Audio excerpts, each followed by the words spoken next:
आज 19 एप्रिल 2026 आणि ज्यांनी संपूर्ण देशामध्ये आणि राज्यामध्ये आदिलशहाच्या आणि मोगलांच्या पोर्तुगीज डच आणि इंग्रजांच्या विरोधात प्रचंड मोठं सामान्यमधून असामान्य नेतृत्व केले ते भारताचे महान राजे छत्रपती शिवाजी महाराज।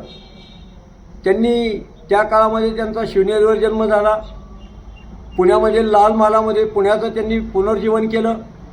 त्या ठिकाणी पुण्यामध्ये लाल महाल आणि शेतकऱ्यांची व्यवस्था केली। शेतीला सोन्याचा नांगर लावून नांगरणी केली। शेतकऱ्यांचा हा राजा। आणि राजगडला, पुरंदरला, प्रतापगडला, रायगडला मोठं काम त्यांनी केलं। त्यांची आज्ञापत्र या आपल्या पर्यावरणाशी गोष्टी सांगतात। मोठी झाडे जगवा वाढवा आणि त्यांचं सैन्यव्यवस्था, त्या काळामधलं संपूर्ण सैन्यव्यवस्था अतिशय चांगली होती। त्यामध्ये अनेक विभाग होते। वर्दळ होतं, पायदाळ होतं, गुप्तहेर खात्याचे प्रमुख आणि गुप्तहेर खातं होतं। शिवाजी महाराजांची सैन्यव्यवस्था, न्यायव्यवस्था आणि किल्ले व्यवस्था आणि महसूल व्यवस्था ह्या सर्व व्यवस्था फार महत्त्वाच्या होत्या। प्रदेशाचं नाक म्हणजे किल्ले। अनेक किल्ले त्यांच्या राज्यामध्ये होते। डोंगरी किल्ले होते। सिंधुदुर्ग किल्ला त्यांनी समुद्रामध्ये बांधला। रायगड, राजगड, पुरंदर सर्व किल्ल्यावर त्यांनी डागडुजी केली।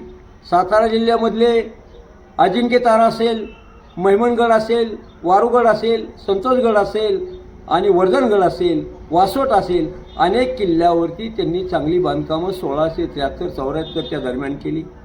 शिवाजी महाराजांनी 1659मध्ये अफजल खानाचा वध केला आणि दिलेर खानाला, मिर्झा राजे जयसिंगाला आणि सुरतचा लढा दिला आणि शिवराज्याभिषेक त्यांनी 6 जून 1674ला केला। आणि म्हणून शिवाजी महाराजांचं परराष्ट्रीय धोरण त्यांनी होऊन सोन्याचं नाणं सुरू केलं आणि राजमुद्रा सुरू केली आणि संपूर्ण जनतेला, या रयतेला त्यांनी सुखी केलं।